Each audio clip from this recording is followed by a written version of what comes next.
So many blessings, so many blessings, so many blessings all around me.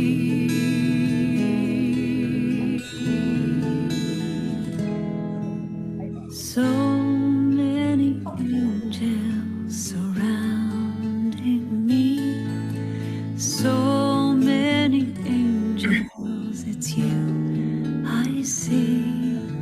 So many angels walking around. So many angels, some lost, some found.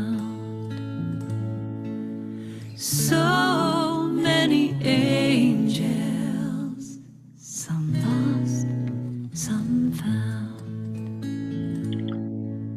So many angels, some lost, some found.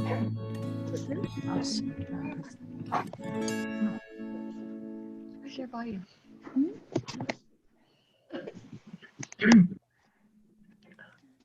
Okay, good evening. I always like to start with a song because it's just sets the tone and puts me in a good mood. I'm admitting two more people. Ah, 5. Hi, Rocio. Hi. So all we've done so far is just play the opening song. So good evening, I'm Beverly Pryor. I'm the minister at Unity of the Hill Country in Kerrville, Texas. And some of you are recognized from the Tuesday and Thursday region get together. And then BK is, Barbara is the board president here, and Rocio is from Unity of the Hill Country. So if you all want to just go around, let's just start by introducing ourselves. Well, first, let me just start with prayer. How about we do that? Let's just take a moment and close our eyes together and simply take a deep breath in. And slowly release that breath. Just letting go of the busy day, the Monday, the beginning of the week. Whatever that week means to you. Just letting it go. Taking another deep breath in. Releasing that breath and dropping into this now moment, fully present and fully together, mind, body, and spirit. The breath connects us, mind, body, and spirit, and also connects us one with another. In this moment, we become one in consciousness. We're holding this space together. We're claiming it as a sacred space. To learn more, to know more, and be more as prayer in this world. For this truth and so much more, we simply say thank you, thank you, thank you. And so it is. So who wants to start with introductions? Yeah. The last one? That's okay. How are you? Well, I'm Rocio Esquivel, and I'm here in pretty close to the church, and excited about this book. And I'm originally from Mexico. I'm glad to be here. Rocio, are you going to turn on your camera and let us see you tonight or no? No pressure. Yeah. No. I Oh, there you are. I didn't do what I was supposed to. BK, your lips were moving, but your volume is off. You're on mute. I'm on mute. Am I good? No, BK was, Rocio. Thank you for introducing yourself. Okay. Oh, BK is there. Hi, Rocio. Hi, BK. I'm Barbara Kanya. I go by BK. And as Beverly said, I'm the president of Unity of the Hill Country. And I'm so happy that we're doing this book study. We've been away for some time now, and we're still closed, but it's so nice to have these ways to connect with each other. So I'm glad I'm here, and I'm glad everyone else is here. Yeah. Thanks, BK. You want me to go next? Yes. Mhm. I'm Maria. I'm from Unity of Bernie. I live in San Antonio, but I live northwest part of San Antonio. So the church is not really that far from me. It's because it's on the Scenic Loop. So I just drive to the Scenic Loop and I go to Unity of Bernie. So it's really a cool little church there. And I'm also a member of the prayer team, and prayer is very dear to me, and it just kind of fall into it naturally. It's just for me, I see it also as a way of communicating with spirit, with first cause, the allness of everything. So it's just it can be very universal for me and very personal at the same time. This communication. Yeah. Thank you, Maria. I think that's a very true statement. Thank you. Yes. Who else? Beth? Yes, my husband and I have been in and out of Unity for about 20 years, and we always seem to come back. So, and then the other day we were just, okay, what church we want to connect with a spiritual group or church or something, and it just, Unity came out of my mouth. I thought we were attending Unity of San Antonio last year, and then we're coming back. So this is a way of connecting back to being so, when we can't go to church, and I sure miss the hugs, and I sure miss the greetings, and I sure miss just connecting. This is one way of connecting back into Unity. And I read Daily Word every day, so what? But we lived in small towns where we weren't close to a Unity, and that's so now we live in San Antonio, so it's easy to get to. In fact, we can take some roads in where we live into San Antonio, and there's a little bit of a scenic route there after getting off the freeway. So I prefer those to I-10 right now with all the traffic between San Antonio and Kerrville. So yes. Yeah. Well, thank you, Beth. I'm glad you joined. Go next. Yes, Cheryl. I'm Cheryl Tset, and I'm a member of Unity Bernie. I know you, Maria. Hey, Cheryl.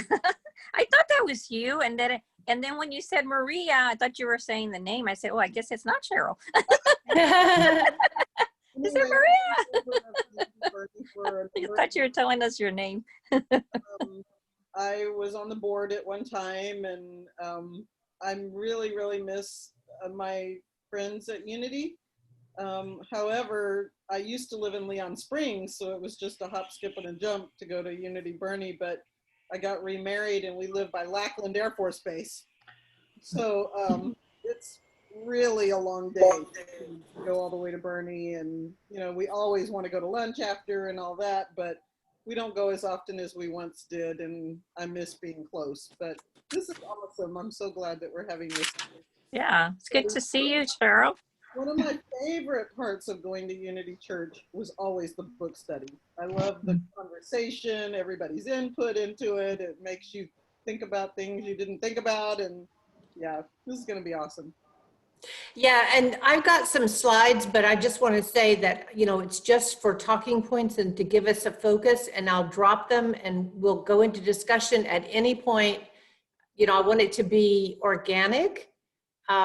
And if people don't feel like discussing, I've got another slide and we'll cover some more material, but I don't want us to feel pressure to get through it or to, we're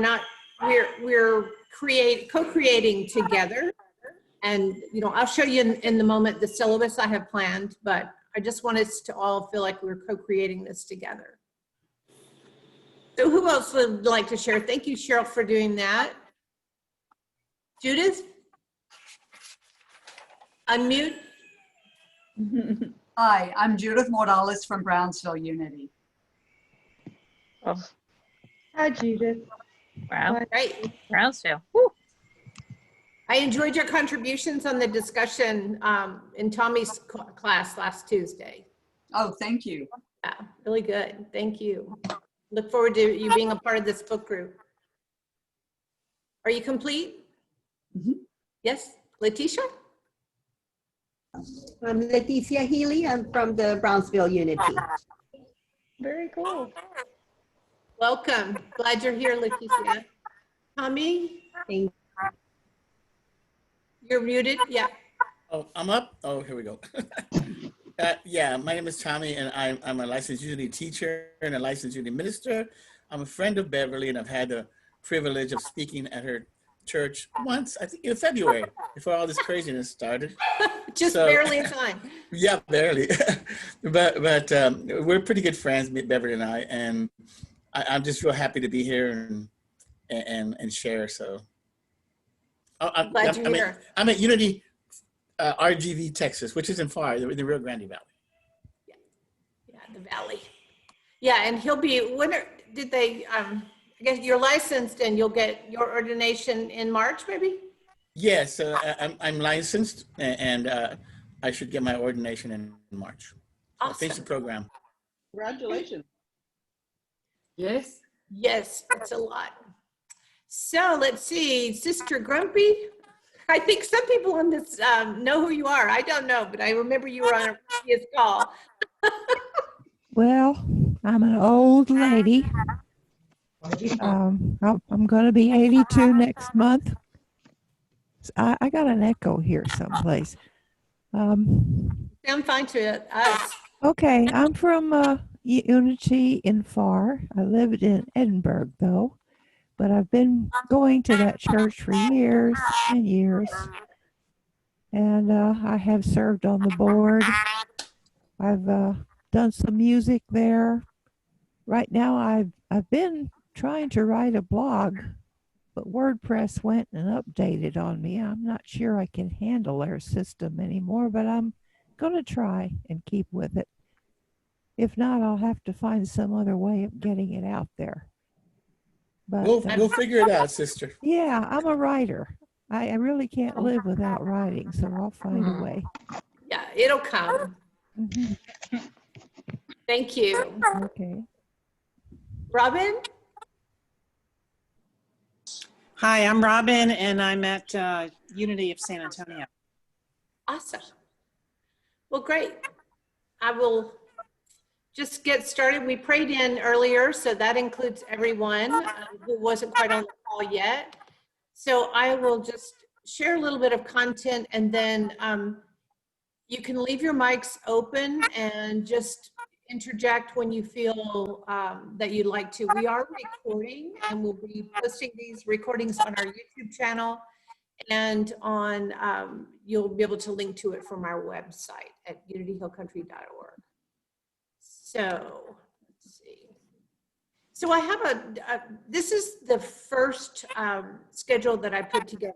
Tonight we would talk about the introduction, the prologue, which usually there's not all that much in a prologue, but Eric Butterworth, just every sentence is so powerful. And then just cover chapters 1 and 2, and then we do 2 or 3 chapters a week. However, I noticed that it was Labor Day weekend on the 7th, and I didn't know if you wanted to take that night off, and did you want to go with option B and not have a class? I don't know how many people personally, I'm not doing a lot of getting out and gathering, so Labor Day doesn't mean a whole lot to me, but I wanted to just throw it out there for discussion. We would keep the same number of weeks, we would just move a chapter here and there, and we'd end up averaging about 3 chapters a week, rather than with the first option where some weeks would just have 2 chapters. Any thoughts? Hey, Maria, that's like Yeah. triple time from Unity Bernie. Don't we cover about a chapter and a quarter? Yeah. Yeah, it takes a while. So this is ambition, right? This is because as a licensed Unity teacher, we're taught to put a syllabus together. Yeah, no, However, it's great. This is great, and I'm really looking forward to see what Eric Butterworth has to say about it. And I don't have a book right now, but I did order one, so I should be getting one soon. But yeah, I love to hear what the author has to say about the topic, and people share and they kind of pull their own experience and how they relate to what the author's saying. But yeah, I love to hear what the author has to say. Yeah. So we'll be that's covering, great. yeah, Great. so I'm not going to literally read it to you. So it's good if you read it yourself. And if you don't get the book and you don't read, I will be sharing with you plenty of quotes, and the discussion will bring you right along. So as metaphysically minded people, you'll be able to follow the direction of the conversation. But do you want to meet on Labor Day, or would you rather not meet on Labor Day? That was basically what I was asking with those two slides. Yeah. I think I'd rather not. Yeah, I think so. We can, yeah, not for me either. No, more no's? Yes, no. No, okay. All right then, option B it is. So let me go back to sharing and we'll start with the content. So as I mentioned, I mean, right off the bat, even in the prologue and the introduction, there's good stuff. But I wanted to start with this definition of prayer from the Revealing Word, because I like it and I take issue a little bit with it. So as you all know, the Revealing Word is one of the core tools for metaphysical interpretation, along with the Metaphysical Bible Dictionary that Charles Fillmore had put together by leading scholars. So that definition in Revealing Word is communion between God and man. This communication takes place in the innermost part of man's being. It is the only way to cleanse and perfect the consciousness and thus permanently heal. So right off the bat, I take exception with the words communion between God and man, because that's exactly what we're trying to overcome in unity with consciousness, is that idea that there is a separation between God and man. And I think I wanted to bring this up because I think in unity, we do have a lot of languaging from those early days of unity that still hadn't become clear. The daily word has transformed. If you've been reading it for decades like I have, there was a period where it was still stuck in this idea of separation, but the languaging has gotten a lot better about that. And really what we're looking to with the study of prayer is this communion, but even before communion, which again gives that idea of we have something to join, there is no separation. So there's yes, we need to go to that place that's our innermost place within the human consciousness. To find it, we need to get away from all the distractions of the world and things around us and go within, but we're not finding something outside of ourselves. Does that make sense? Yes. Yes. Comments? I have a comment. Sure. I was just talking to Judith today, as a matter of fact, and to Bertie, both of them, about the concept of this oneness language, without over pushing it or whatever. But, and the metaphysics book starts that way. And I always remember that so long as we have that old language, the separation language, we're going to have one foot stuck in the mud and the other one's trying to tread. And so we're not really moving forward. And so, yeah, I'm definitely, and it's a touchy subject for some people, but I think we can start working on it a little bit gently and just say, yeah, and just be mindful of it, I would say, yeah.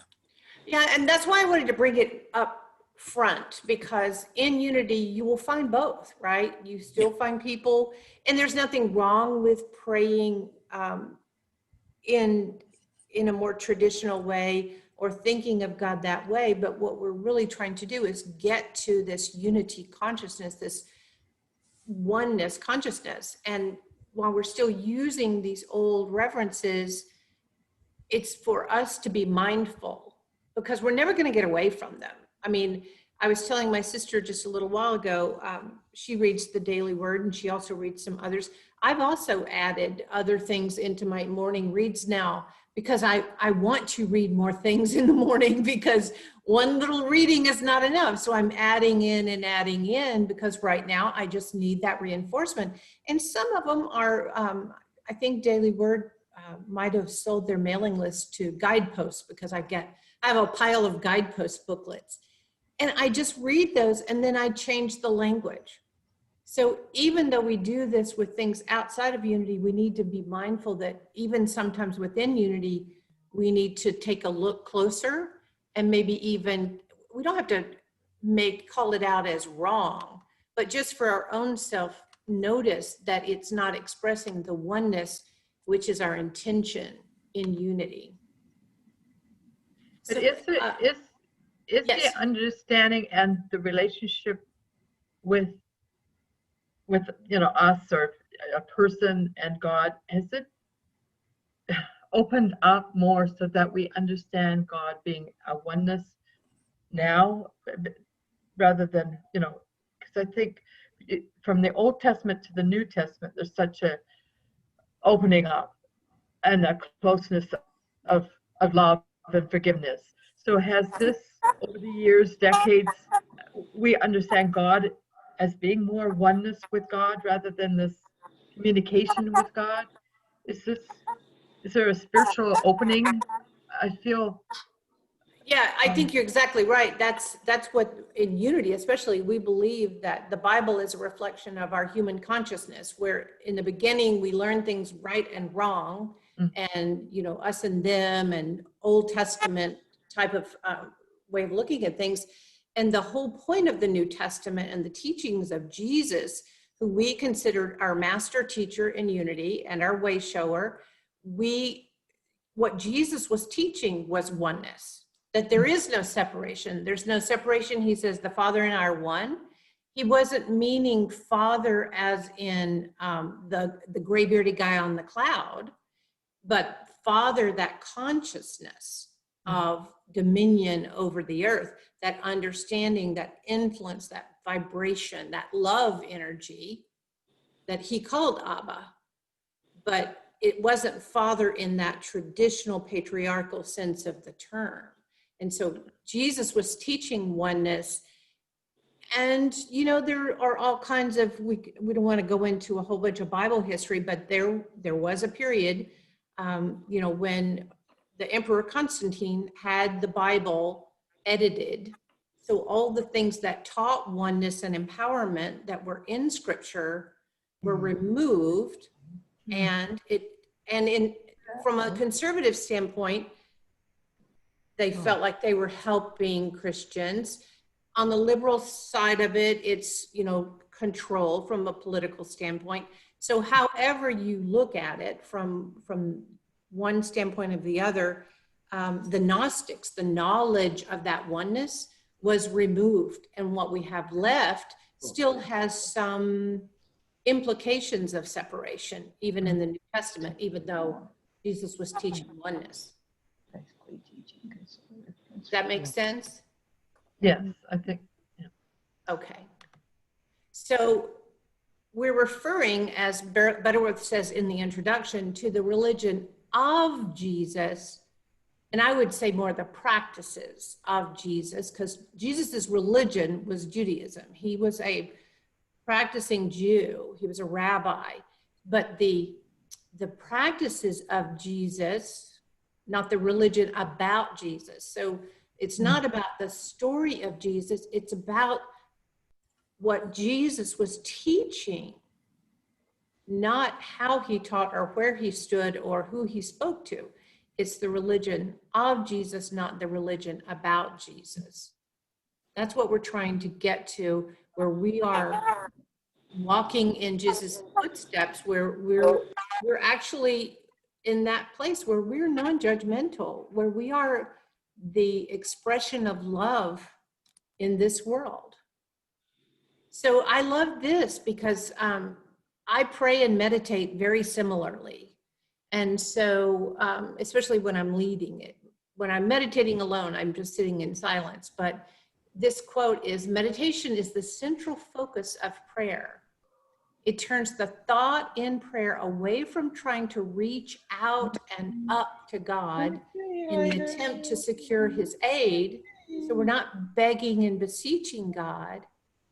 It's reflecting in silence on the source of all mind, all life, all substance, dynamically present within us as a potential that can be realized. So listen to that sentence. Dynamically present within us, a potential that can be realized. So dynamically present mind within us, dynamically present life within us, dynamically present all substance within us as potential that can be realized. Do you feel that? Do you feel that movement in these words?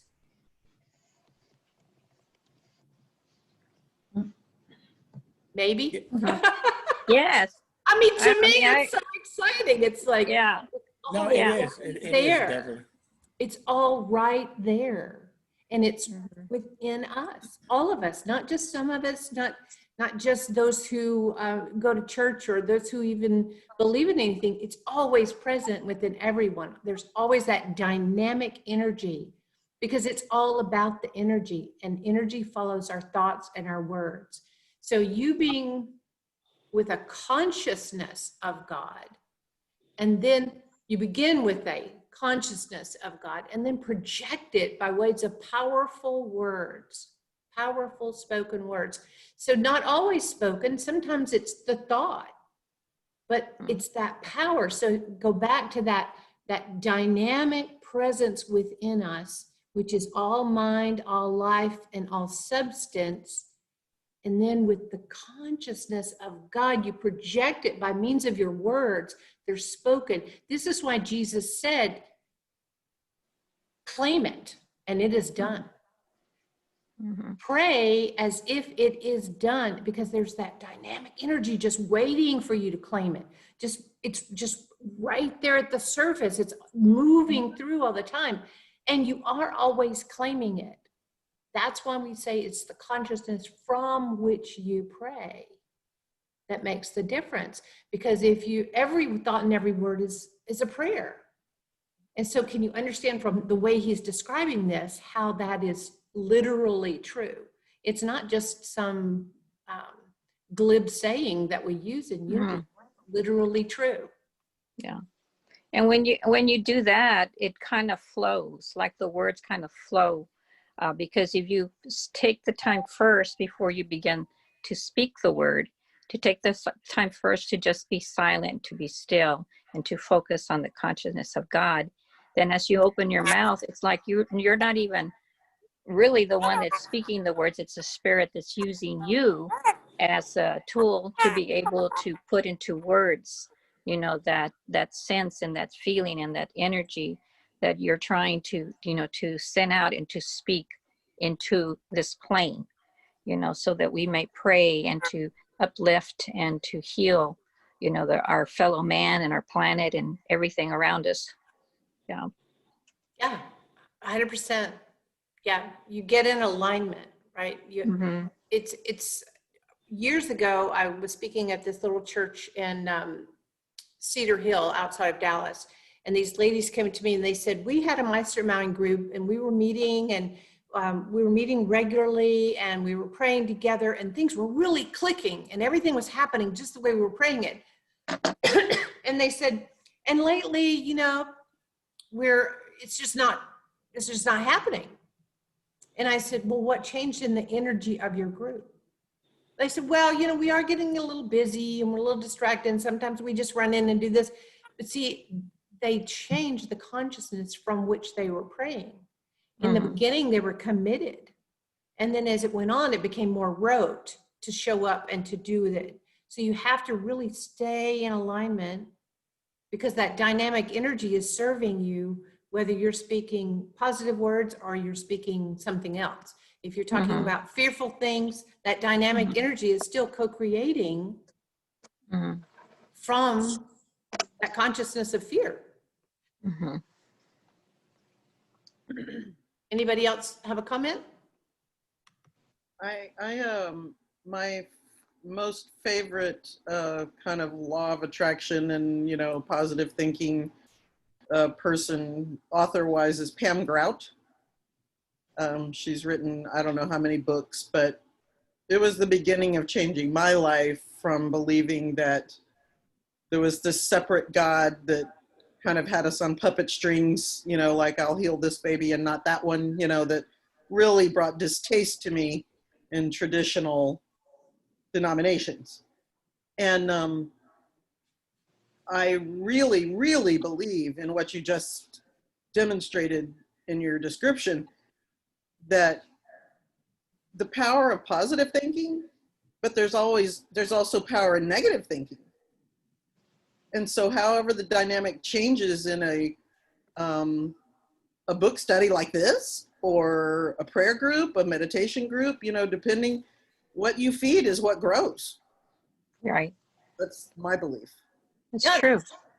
That's why we all get up in the morning and we read our daily word, or we choose something inspirational to do or say, or chant, or whatever it is. I mean, for me, if I wake up and my energy is wanky, I start singing and you know, do something to shift so that I'm coming from that other consciousness, because my awareness is I'm out of alignment. If I don't feel right, then that means I, as a human being, am out of alignment with my divine self. So I want to get in alignment with my divine self so that I am having the effect that I want on that dynamic resource that's just right there. I mean, it never goes away. It can't be any less. So it's we project it out into the world with our spoken word and our thoughts, because thoughts have energy. Absolutely. So we're only in the introduction. I think I'm going to skip. I had these places for references where I was going to read something, but I think I'm going to skip. If you see on the slide where it says read from this, I'll go through the quotes that I pulled out. So in the prologue, he mentions that not someone you pray to, meaning God, is not someone you pray to, but the focus of an infinite idea being projected into visibility as you, and that you pray from. As you, that you pray from. So it's not someone you pray to. And I think that's the biggest thing, biggest challenge for people whenever they've learned, especially if they've had a prayer practice in the past where they were praying to, you know, and all the prayers we teach children are praying to outside of themselves and something bigger and you know, more powerful. But that focus on the infinite idea being projected into visibility as you first, and then from you. So owning that dynamic force within you, that's mind and life, and then knowing that you can project it out from you. You know, Reverend, if we can point out that that's a very interesting point about silent unity, that they always say, how may I pray with you? And I don't know if everybody's completely aware of that, but be mindful of that. When you do call in, that's how it starts, and of the distinction.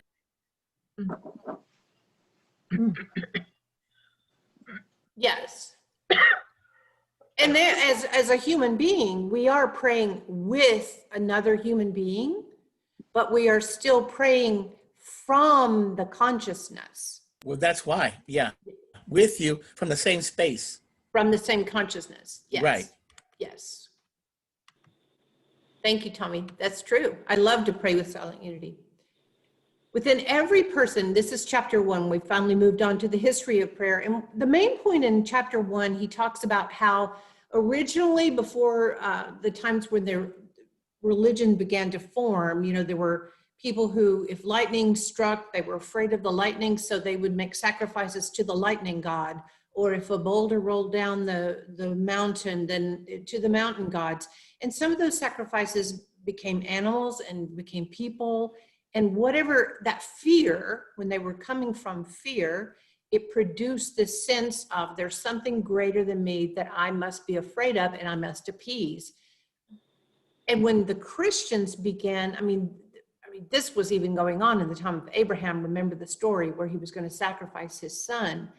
But when the Christians came along, the reason they started calling people pagan, I thought this was really interesting, was because pagan was kind of a put down to call them like country bumpkins.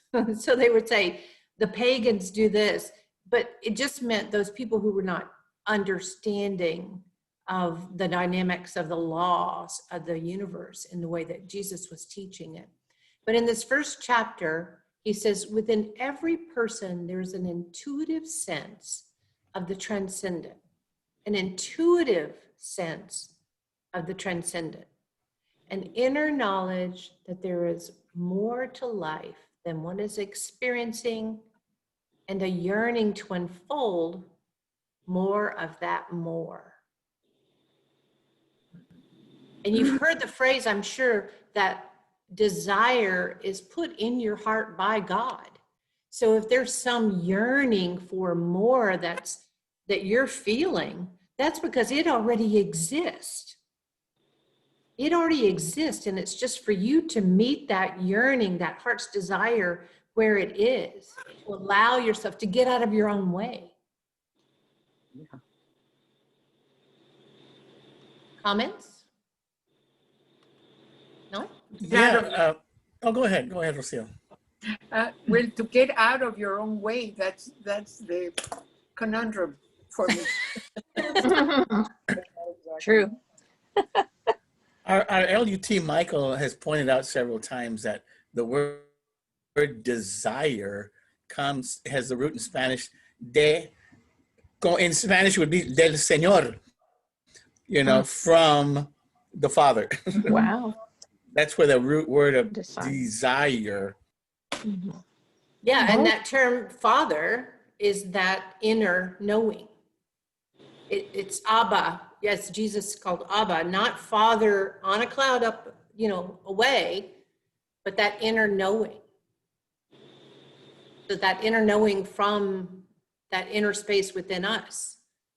I also see the term father or Abba as like first cause, or what's the other word I was thinking about?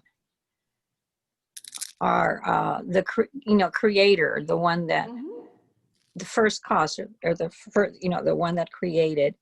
And just like a father, he creates and he has offspring, so like the Father is all encompassing, and all his creation is a part of himself. Just like in physicality, the Father is part of their children, or the children is part of the Father, I should say. It's all encompassing. They couldn't exist if it wasn't, the substance and everything comes and is that part of the allness. Yes, and we're saying the same thing. Just if you take the pronoun him out, it's that dynamic potential that we were talking in that earlier quote, right? It's that dynamic potential in mind, in life, that's just right there. Mm-hmm. That is Abba. That's that creative energy that you were talking about. Right. It's really not that hard. I think he gives us a lot of examples just in our physicality and the way things are made and the way we come about. I mean, just think of it. It's like I'm my father and my mother's daughter, but I am my father and I am my mother, so it's, I mean, he just made it so clear, but it took me years and years to kind of see that. It just like, wow. Yeah. I mean, it's right there in front of us. Yeah. I like a term that Pam Grout uses for what we're trying to describe, I think, is she calls it the field of infinite potentiality. Yeah, And quantum physicists call it the field, right? It's the quantum field. It's that field of unification, that unified field of all potential, all possibilities, all thoughts forward and backwards. The 0 point, whatever they call it, yeah. Yeah. And I wanted to say to Cheryl earlier that one of our congregants who comes down, one of our winter Texans, she goes to, I think it's Unity, Lawrence, Kansas, and Pam Grout is one of the congregants. She actually knows her, and I told her, you need to bring her down one of these days. Oh my gosh, I would love to meet Pam Grout. I would go to Kansas to meet her. I jumped for joy one day, and I'm not all about how many people liked or loved a post on Facebook, but I tagged her in something that I was sharing, you know, like a line from a book I was reading from her, and I'm friends with her on Facebook, and I figured it was somebody running her Pam Grout thing, but no, it's really her. And she loved my post. I was like, Helen, she loved the post. Of course, That's nice. That's good, Tommy. Now you have to get that set up. So right? Oh my God. You put it out there. It'll happen. I know. And I've told her before. Her name is Carla. I said, Carla, we need to bring Pam down here from the South Texas somehow. Yeah, because you have that intuitive sense and that inner knowing. So in chapter 1, he also says, we must keep in mind that the gods, and later under Moses, the one God, evolved from the human imagination. God was a symbol of the unknown. From the human imagination. So when we give God all these attributes, these emotions and these judgments and these attitudes, and we talk about the hands of God and the eyes of God, and that we've anthropomorphized God. Yeah. And that's not serving us. To make God, you know, the Bible does tell us we're made in the image and likeness of God from that dynamic potential. But then we return the favor and we brought God down to our human level. And that doesn't serve anyone. He goes on in chapter 1 to say, it may be startling to you to hear it, but both the scriptures and the historical church deal with the absence of God. A worship in retrospect. This may explain the deep feelings of perplexity and even futility in the praying person. Deal with the absence of God. Unpack that for us, Beverly, please. Well, because what we're taught is not the presence. You know, I mean, Jesus did try to teach the presence, but for the most part, during the time when Jesus was demonstrating the presence, there's that little bit, but most of the scriptures are the absence of God, the lack of that that presence. And it's I'm sorry, I'm still admitting. So it's that what God isn't is what we experience more than what God is.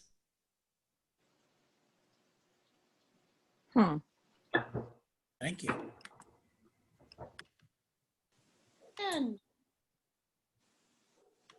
And that's why we feel futile, because he goes on to call it, let me see if hopefully I can get to that part where he explains it as instead of a finite God, an indefinite God, he calls it.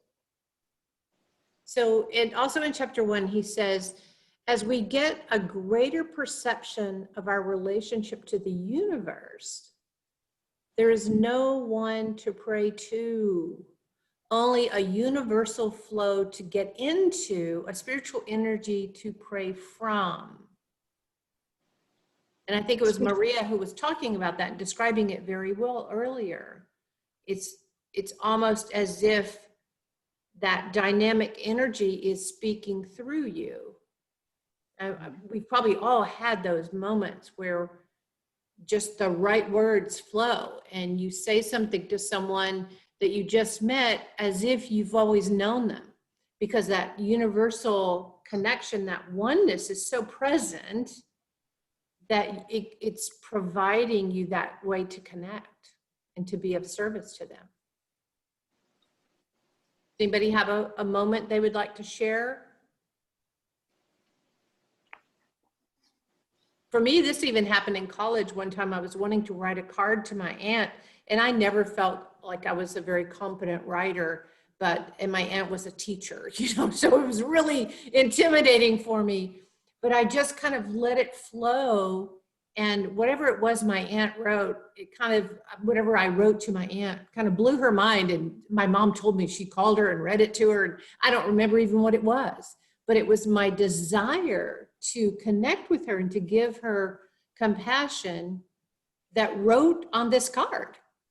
And I was like, wow, that was pretty amazing. And, and my first inclination was to be a little embarrassed because it was very loving, and that with that fullness of love of spirit that expresses, it was almost too much for some college kid to write to her aunt. But Spirit had given it, so I mailed it, and it meant something to her. You got out of the way. Hi. You got out of the way, right? Yes, exactly. Yes, that's right. That's what it looks like when you get out of the way. Yeah, and Awesome. even if you don't even know that you're doing that, Yeah. Yeah.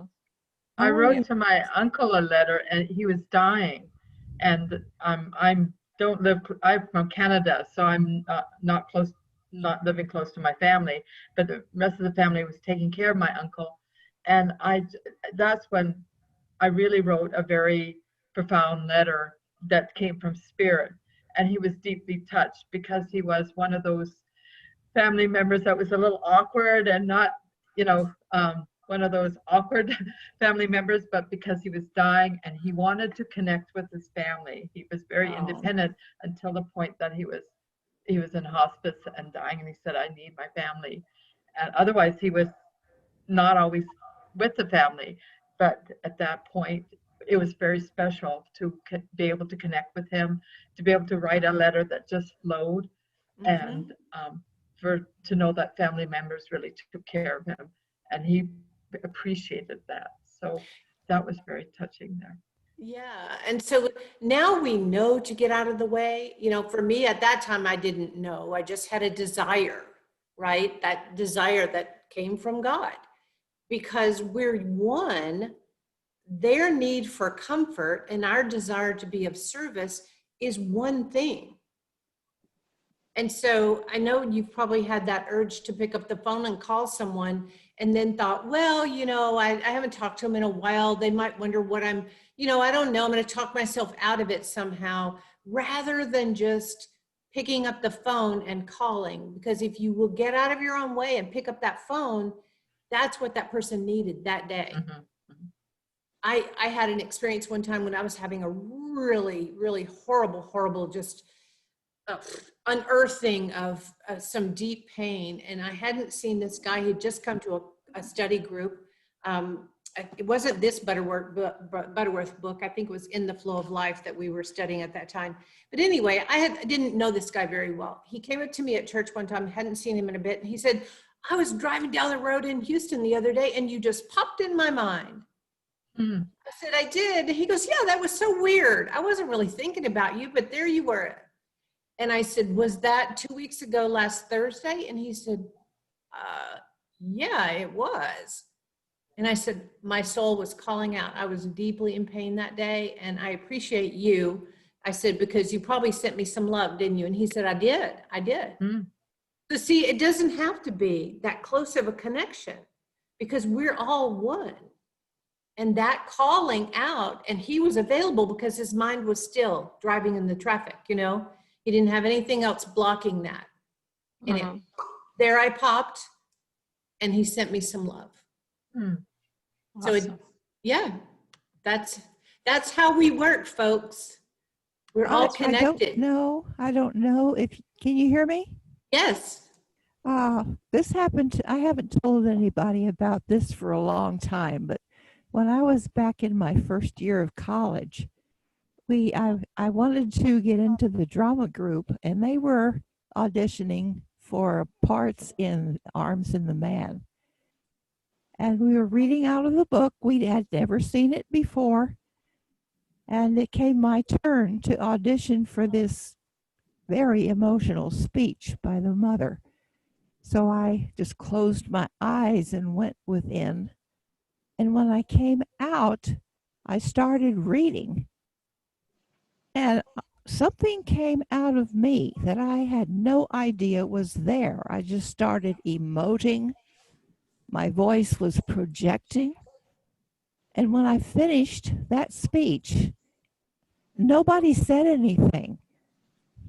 And I thought, where in the world did that come from? And it must have been good, because the person who really wanted that part came to me later and asked if I'd give it to her. I said, I don't care. I just want to be with the play. I'll do makeup if nothing else. So she wound up getting the part. But I have never forgotten the feeling Wow. of something coming through me. Mm-hmm. So powerful. That's a beautiful story. Thank you. I had that experience reading a poem one time, and it was afterwards people were kind of quiet. It was like 10th grade or something. So those moments are happening to us or for us or through us all the time. And so prayer is, go ahead. No, go ahead. I was just going to say, yeah.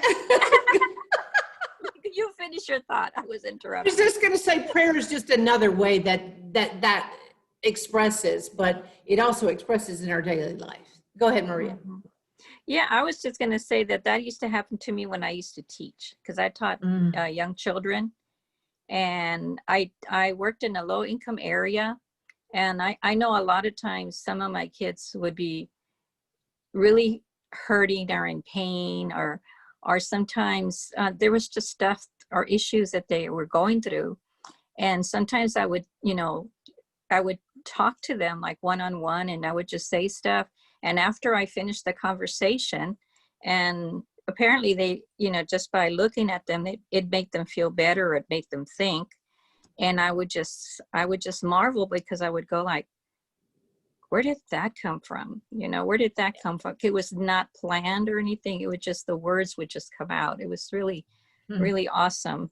The way that would work. Pretty cool. Yeah, you were presencing love, and it came from love. Yeah. With the capital L. Yeah. But that was really sweet. Just sweet. Beautiful. Yeah. Well, we have a few more quotes. We're kind of coming, well, it's 7 o'clock. Is anybody, can we keep going? Yeah. Sure. Okay, if anybody needs to drop, that's fine, but we'll just go ahead and keep going. I didn't really build in for introductions today, but we'll try to pick up on where we are intended to. Anyway, so prayer is not something we do to God or a ceremony we perform for God. It's an experience of our own God potential. That, again, back to that quote about that dynamic potential that's alive in all of us.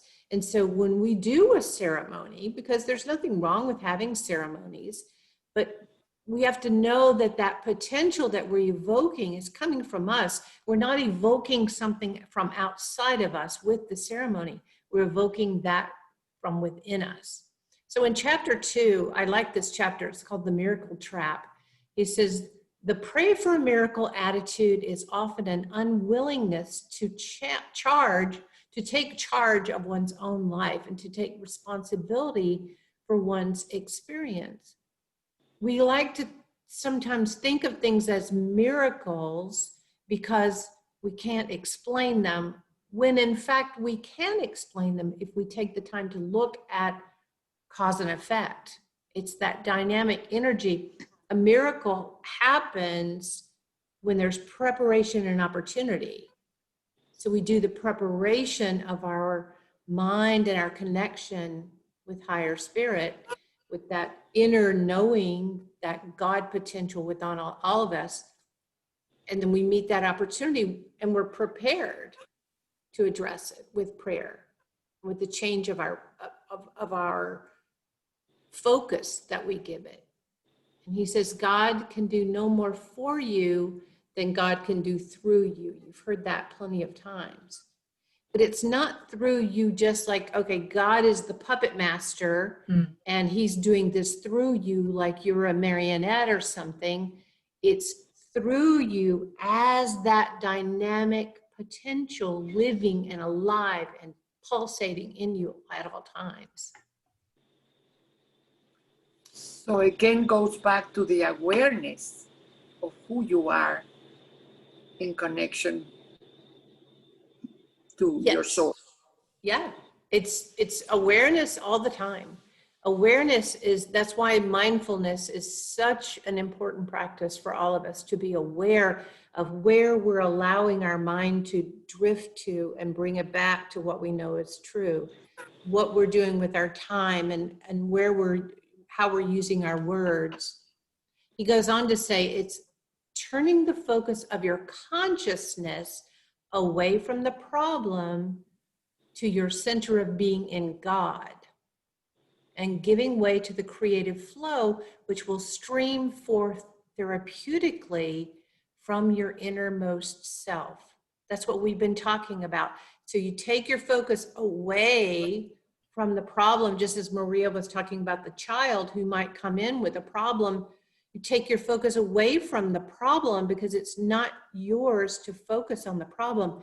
It's yours to focus on the presence and the love and the knowing that dynamic potential is always there and ready to stream forth. It can stream forth through you. It can stream forth and manifest around you. It's that knowing, I mean, we're just energy, all of us. We're just a little bit more concentrated. You know, this is not all that we are. This is not even all of our presence. We talk about that presence within because we're so, as human beings, focused in, you know, this tangible, but we're way beyond just this human set of cells and bones and tissue. So I love this. We'll just close with this quote and then we can open up for a little bit more conversation, but you've all heard this from Walden, Henry David Thoreau's Walden.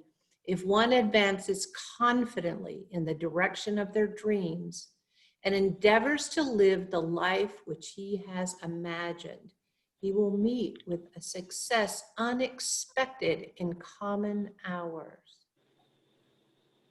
He will put some things behind. He will pass an invisible boundary. New, universal, and more liberal laws will begin to establish themselves around and within him, and the old laws will be expanded and interpreted in his favor in a more liberal sense, and he will live with the license of a higher order of being. It's that moment where you realize that you are an expression of God. This is when those boundaries come away, and that common hour thinking is that's thinking of the problem. I've got to find a solution. The answer is within. The answer is to go within. Any comments? Awesome. I wanted to share something, Yes. Reverend Beverly, because we've seen the word image, imagination a couple of times tonight, and so the idea is an image is a vision, so to speak, you know, about us projecting our images out into the malleable universe, so to speak, and it reminded me of this Meister Eckhart quote that says, and he was pretty cool guy. When the soul wants to have an experience, she projects an image out in front of her and then steps into it.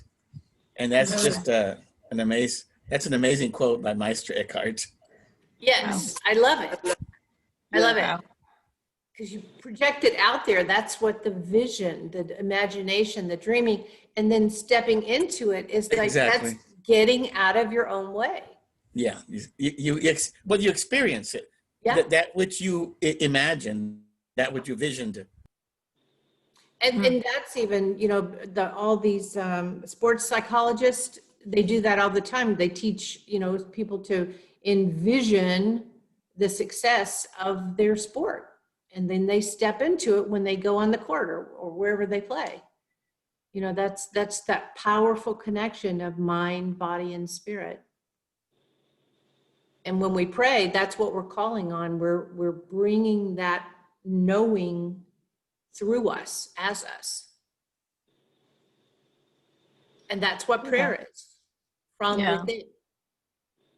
Yeah. I think it's important to remember that the reason Thoreau,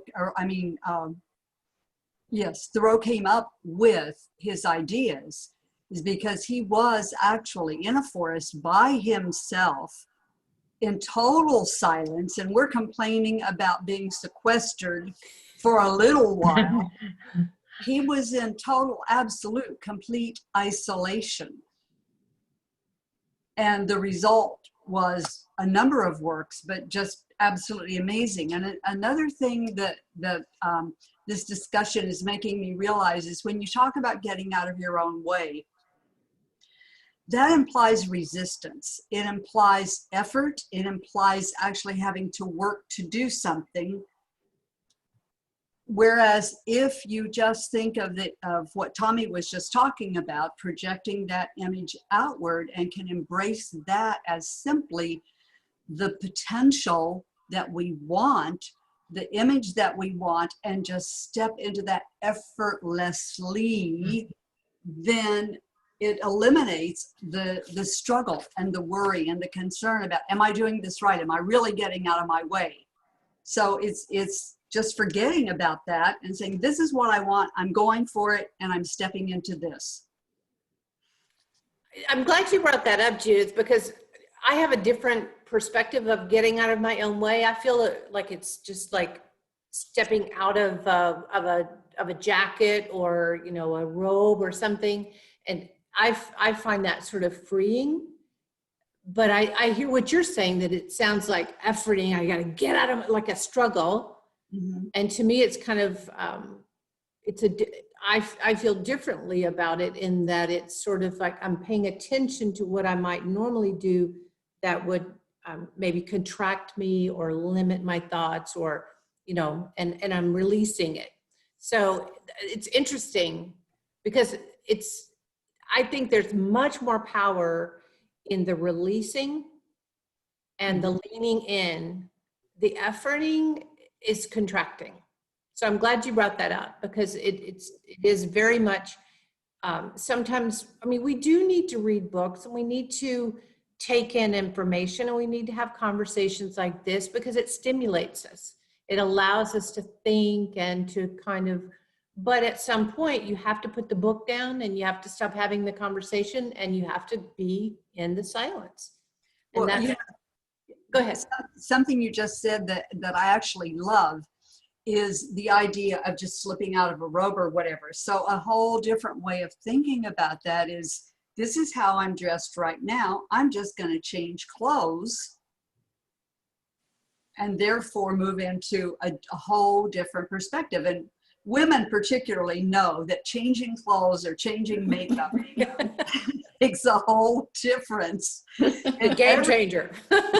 Absolutely. And in NLP terms, actually just moving a step in any direction totally changes your perception of practically everything. So that's one of the most valuable things that's come out of this discussion is, I love your imaging, and so I'm gonna steal that one. Yeah, and maybe just not even change clothes, just take them off and go naked. I don't know about that.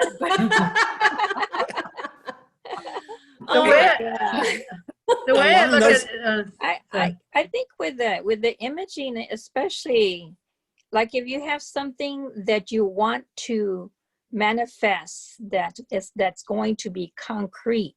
I think probably imaging is more, I mean, it's very valuable, and I don't think I do enough imaging.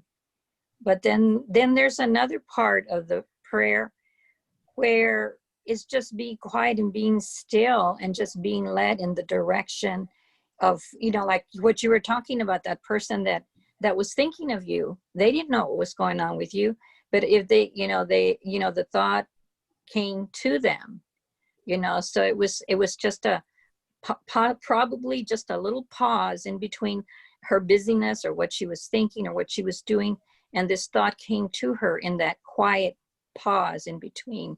So it's interesting, you know, there's just so many different things and so many different elements that go into, you know, just having a practice, a spiritual practice. You know, you mentioned at the beginning that you did meditation as well, like your prayer it was also kind of like a form of meditation. So there's just so much to, you know, so many different, maybe it has to do with perspective, like what you were saying, you know, that it just depends on where you're looking or from where you're looking from or what you're looking to. But I like the idea of perspective too. And I think you can image with emotion, with feeling. That's what I do in the mornings. I check myself, and if I'm not feeling loving and energy, and I mean, I might have to get up and let my dog out, but I go back and I start generating that loving feeling. I start intentionally generating joy, but not from thinking of images of joyful things. It's, I know the sensation in my body, and I use my breath to generate that. Can I add another? Not just visual. Can I add another Meister Eckhart quote that came to my mind since y'all were taking off your robes? Watch out. Yeah. Meister Eckhart says, God is not a matter of addition. God is a matter of subtraction. Yes, and there. Oh, you were talking about Master Eckhart, like Meister Eckhart, yeah. Meister Eckhart. Oh, yeah, I'm familiar with that. Yeah, he's a 12th century Roman Catholic mystic.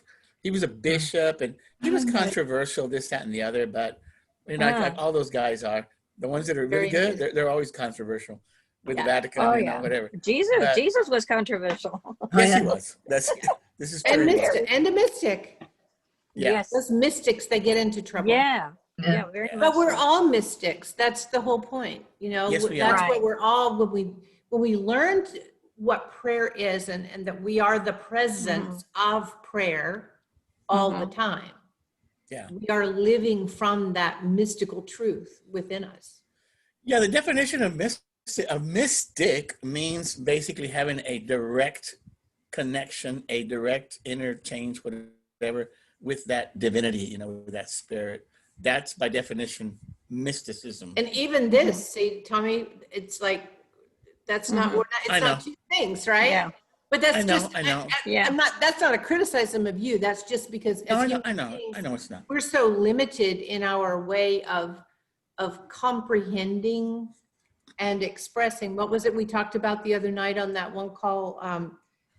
You were saying it in one way, and then I was saying the Taoists say that which you can call the Tao is no longer the Tao. When you speak of it, it's no longer that. It's an experience.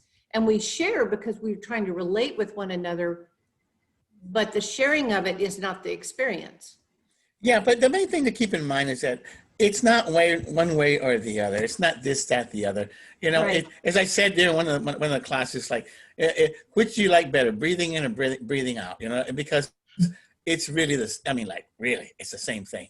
But they are two different things in a sense. But they're really not. Breathing in is energizing, and breathing out is relaxing. So okay, but they're part of the. It's a balance. But they're part of the same process. Yeah, but what you were process. saying, but the subtracting part is what we're doing, right? We're subtracting all of the thoughts. Yeah, the monkey mind. That which we call the Tao, all the things we've learned, whatever it is, that's what they call hollow and empty in Buddhist meditation, right? You're just letting it, you want to be an empty vessel. You know, they sometimes share these examples of making yogurt, you know, and you have to really super clean the pot because once you put the culture in, it takes on whatever is in there. So that's what we have to constantly do, is not so much from the efforting, but from that releasing that Judith was talking about, so that we can be purely a chalice. I love it. Well, this brings to mind something else too, and it is that maybe what we really need to do is simplify this rather than make it more and more and more complex, which is what we're doing all the time by constant analysis, is simply simplify it, number one. And then number two, what you said about sharing the experience is not the experience, and that's true, but sharing the experience is an experience that is connected to and part of the hologram of that original experience. So it is all, this is more of how just everything is totally entangled. It's totally, we can't disconnect it. It's a tapestry. Not. Pardon? It is a tapestry, and It is a everything's tapestry. interwound. Yeah, But the difference is we can't pull a thread and undo the whole thing or undo portions of it, as you can in a tapestry. But everything is connected, and we really can't undo that connection. We Nor just would we want to. recognize it. Right, exactly. I think our job is to recognize that connection and to accept our part as part of it, and that it's part of us. So we're inextricably interwoven. And I think that understanding is why it's important to be a prayer, so that we express that out into the world with consciousness and intention. And the other aspect of that is prayer doesn't have to be a ritual, as you were saying. It can be just the thought, just the feeling, the movement and action. It can be anything, but it doesn't have to be a circumscribed ritual. Mm-hmm. And it doesn't have to begin and end a certain way, you know? Exactly. And back to Meister Eckhart, he said, if the only prayer you ever said was thank you, that would suffice. You just, I was about to say that, Beverly, because I said I didn't want to, you know, I'm not, I mean, I love Meister Eckhart, but I'm not that, you know, constantly quoting him. But I was going to do it again. I said, but yeah, that's the one he Today says. you are. I guess I am. Maybe I be he. Who knows? Yeah. Hey, you're not separate, right? No, I'm not. He's talking to. Well, I kind of feel like everything you guys are saying, or just now, right now, about it doesn't have to be a certain way. It's kind of confirmation for one of the conversations that I had with an individual that we were trying to expand our prayer team. And so, you know, different people have different ideas about prayer. When you ask them to be part of a prayer team, it's like, you know, they think that maybe you're expecting them to pray a certain way. And so what I told this individual is that, you know, you don't have to pray a certain way. You know, we're not asking you to pray a certain way. You know, maybe you could just help us to identify, like, you know, people that need prayer. And, you know, we just lift them up in prayer, you know. So, yeah, that's so what you're saying is just verification that that's what I needed to have said. And so that's good. That was good that, you know, that maybe people are more open to prayer if they know that they don't have to do this elaborate way or has to be a certain set way, but it can just be very simple, just being quiet, just connecting with that God consciousness, and just, you know, letting it just flow and think about,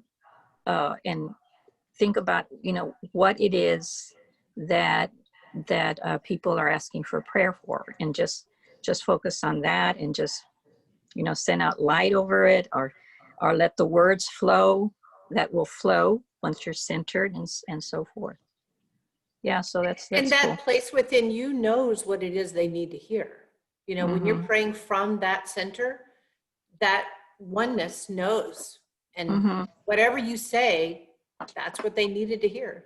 You can become confident in that. Well, It's like okay. okay. I was just going to say we've run over, and I apologize, but go ahead, Beth. It's like praying for and sending prayers, asking for prayers in unity. They don't know who I am or who the person I'm asking for prayer, but they know. God knows. So it does. I don't need to put a last name or even, initials. It doesn't matter because God knows. They don't have to know who I am or who I'm asking on behalf of a person to pray for. And that's the beauty of it, is that just I don't even know where this tower is, where the prayers are coming from. It doesn't matter. I don't even know the people who are praying at Unity. It doesn't matter. It's the prayer. It's God. It's that connection. And just asking for other people to pray on with me really has, I mean, it's really uplifted me, and I'm sure with everybody else that sends out asks for that support. So it doesn't. Right. Yeah. Yeah, I agree. You don't need names. You just have intention and hold. It's that, because that desire from your heart is for the good, the greater good, whatever that might be for that person. And, I think sometimes when we pray for an outcome, we don't really, that's not necessarily the most productive way to pray. Although it's not wrong. I'm the kind of person, if anybody, no matter what their belief system, if they come to me wanting to pray with me from a sincerity of their heart, I don't care what language they use or what belief system they have. They are wishing upon me, they're blessing me with their intention. And so if they have a very fundamentalist language, I just feel the vibe. If, I used to have a boyfriend that was Muslim, but I could see when he did his prayers, I could feel the prayers. He had, a particular way to do it, and he did it the same way every time, but his heart was in it for sure. So, prayer is about the presence, and it's in everyone. Yeah. So Anne, are you still there? Anne Golly? She came in late. Oh, a couple of people came in late, and I didn't stop to have them introduce themselves. And there was a Jim Tuft also, I think. A couple of people So came in. Anne came in late. I don't know if she's still there. She might have left. And anyway, a couple of people dropped back off. Oh, okay. So she probably left. She's in our prayer team also. Okay. Yeah, So, Jim is a board president at San Angelo. Judith is a board president in Brownsville, and sounds like Beth is a board president at Bernie. So we got a bunch of board presidents here. So that's cool. Yeah, and BK here at Hill Country in Kerrville. So board presidents. Right. Yay, more power to you, board presidents. I'm very impressed. Bring that consciousness in the leadership. That's right. Okay, well, let's wrap it up. We've run over by almost a half an hour, and next week I'll try to, I don't know, we might have to extend the class, or we'll just have to, I'll have to pull fewer quotes. But I love the discussion and the contribution. So thank you very much, everyone, for being fully present. And we'll just close in prayer. So we'll just close our eyes and take a deep breath in. And just opening our hearts in gratitude. We simply say thank you.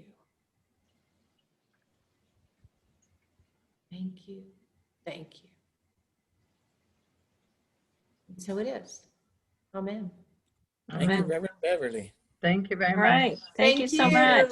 Appreciate you all being here. Everybody have a good week. Hope to see you tomorrow. See you. Bye now. Bye. All right.